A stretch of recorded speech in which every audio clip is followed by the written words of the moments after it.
नमस्कार दोस्तों, स्वागत है आपका शेर सफर तक यूट्यूब मंच पे। दोस्तों, बात आज राहुल गांधी की।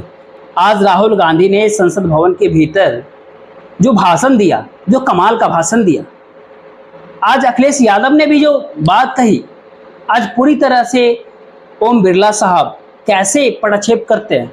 वर्तमान सरकार, एनडीए सरकार, केंद्र की सरकार और विशेषतः पत्रकार लोग, जो राहुल गांधी ने सदन के भीतर कहा कि मैं आपको गुजारिश करता हूं स्पीकर महोदय, जो पत्रकारों को आपने संसद के भीतर नहीं आने दिया, संसद के बाहर एक पिंजरे में बंद करके रखा है, उनको छुटकारा कीजिए, उनको फ्री कर दीजिए, उनको अपना काम करने दीजिए, उनको अपने हिसाब से काम करने दीजिए। ये बेचारे पत्रकार आखिर किस जुर्म की सजा भुगत रहे हैं बाहर। फिर बिरला जी कहते हैं कि बेचारे मत कहो, बेचारे मत कहो। तो फिर राहुल गांधी कहते हैं कि नॉन बेचारे पत्रकार। चलिए, नॉन बेचारे पत्रकार अगर चलेगा तो चलेगा। ये खेल चल रहा है संसद भवन के भीतर।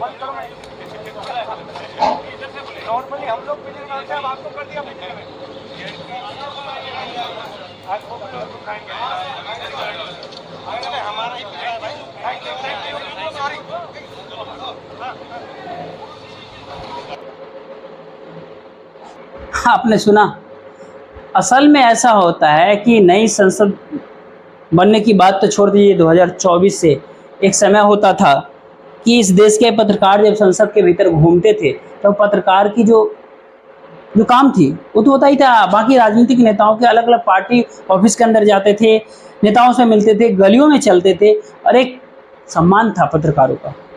पत्रकारों को जिन्होंने एक पर्टिकुलर टाइम के भीतर पार्लियामेंट के रिपोर्टिंग जो किया,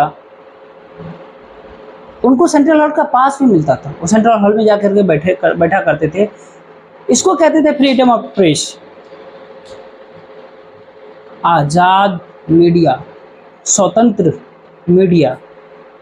लेकिन जैसे जैसे नरेंद्र मोदी जी आए, सब कुछ पत्रकारों का मूवमेंट ही रोक देते। और अब तो नई पार्लियामेंट की जो नई चीज़ें गढ़ी जा रही है, उसके सामने एक कंटेनर में, एक कांच का कंटेनर नुमा बक्सा 20x40 का बना हुआ, उसमें चेयर लगा करके, एक दरवाज़ा दे करके सारे पत्रकारों को उसके अंदर जा करके वो कांच से देखते हैं कि बाहर संसद भवन के भीतर कौन जा रहा है, कौन आ रहा है। मान लीजिए, जैसा कहते हैं ना, कोई अनजान घर में या किसी चिड़ियाघर के अंदर घूमने जाते हैं, या किसी कहाँ से मसाले के अंदर जाते हैं, कहाँ से मछली देखते हैं, कहाँ से, ठीक उसी प्रकार से पत्रकार आज संसद भवन के भीतर आने जाने वाले लोगों को देखते हैं। राहुल गांधी जब बाहर आए तो उसके अंदर चले गए, सबने अपना पीरा मीडिया वाला बताया राहुल गांधी से। तो ऐसे में स्पीकर महोदय कहते हैं कि उनको बेचारे मत कहो। सही कह रहे थे कि बेचारे तो स्वयं हैं, वो इतने बेचारे हैं कि वो सत्ता पक्ष के गद्दियों को गलत नहीं कह सकते और विपक्ष की गलतियों को और सही को भी गलती साबित करने में तुले रहते हैं। तो ऐसे टास्क अगर स्पीकर को ही पूरा करनी है तो फिर बेचारे तो हैं। तो बेचारे इसलिए है कि नानी की सपोर्ट है। नानी मतलब चंद्रबाबू नायडू और बिहार के सुशासन बाबू नीतीश कुमार के समर्थन से जो केंद्र की एनडीए सरकार है, जिस पार्टी से वो आते हैं, उस पार्टी की इतनी औकात भी नहीं कि वो स्पीकर बनाए अपने बलबूते के ऊपर, क्योंकि ये सरकार ही बैसाखियों का सरकार है। लेकिन जब आज बात हुई है तो फिर उन्होंने तुरंत ही पत्रकारों की अपनी प्रेस में मीटिंग एक बुलाती है। उन्होंने राहुल गांधी को एक, कहते हैं ना कि एक बोलने की मुद्दा दे दिया। फिर वो कहा कि पार्लियामेंट के अंदर अगर कुछ बात करें तो मेरे चैम्बर में आकर बात करिए, सदन के अंदर कुछ बातें करते। सवाल है, अगर पत्रकार सदन के अंदर ही सवाल नहीं उठाए तो फिर पत्रकार तो इस देश के मतदाता हैं, पत्रकार भी तो हैं वोटर।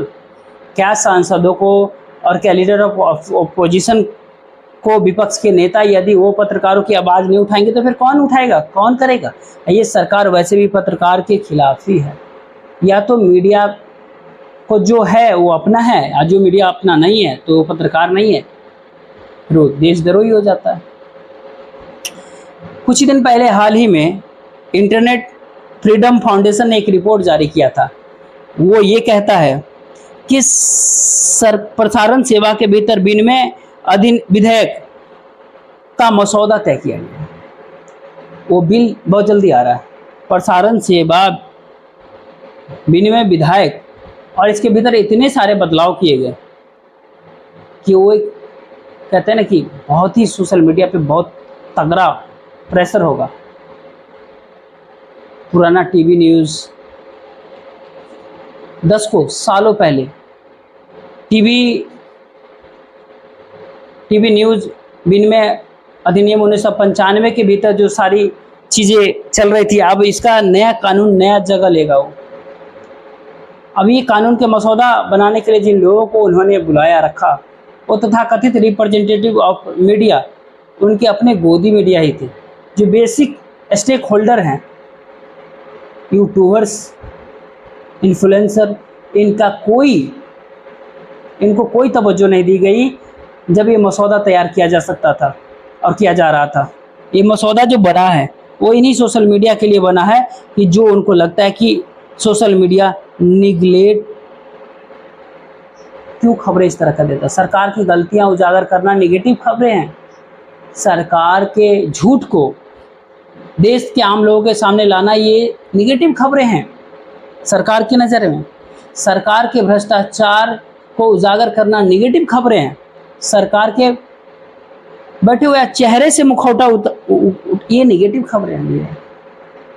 और इसी के चलते जब सरकार ने, मौजूदा केंद्र की सरकार ने, जब अखबार और न्यूज़ चैनलों के ऊपर अपने जुगाड़ करके उनको गोदी बना लिया, ये जो एक छूटा हुआ विषय, इसको कब्जे में लाने के लिए एक नया बिल लाया जा रहा है।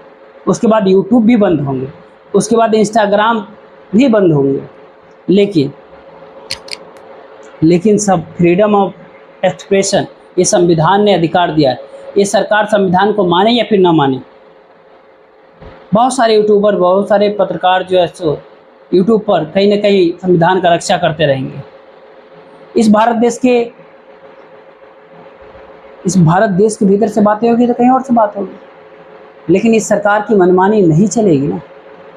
आज स्पीकर साहब ओम बिरला साहब ने तो कहा कि फ्रीडम ऑफ प्रेस रहेगा, लेकिन क्या किसी को पिंजरे में बंद करके? क्या चंद अखबार वाले पत्रकार जो कहीं ना कहीं संघ के शाखा से उठ कर के आए, एक विचारधारा को कहीं ना कहीं उसको एक्सप्रेस करते रहते हैं, क्या उनको फ्रीडम एक्सप्रेस केवल एनडीए के मेंबर के लिए होगा? विपक्ष के लिए कोई जगह नहीं? क्या सरकार की गलतियां उजागर करने वालों के लिए कोई जगह नहीं है?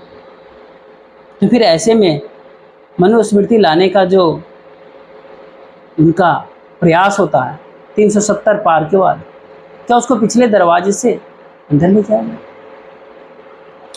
यदि प्रेस की फ्रीडम के ऊपर अगर हमला हुआ तो आप समझ लीजिए कि सरकार के जितने भी कुकर्म हैं उसको उजागर करने वाला कोई नहीं होगा। ये केवल एक ट्रेलर है जहां पर पत्रकारों को एक कंटेनर नुमा बक्से में बंद कर दिया गया, एसी लगा करके यहीं बैठो, यहीं से देखो, हिलने की जगह नहीं है आपको। मुझे कंसंट्रेशन कैंप गजब है भैया। आज देखते रहिए, बाकी आप इस वीडियो को ज़्यादा से ज़्यादा लोगों तक शेयर कीजिए, वीडियो को लाइक कर लीजिए, चैनल को सब्सक्राइब जरूर कीजिएगा। जय हिंद।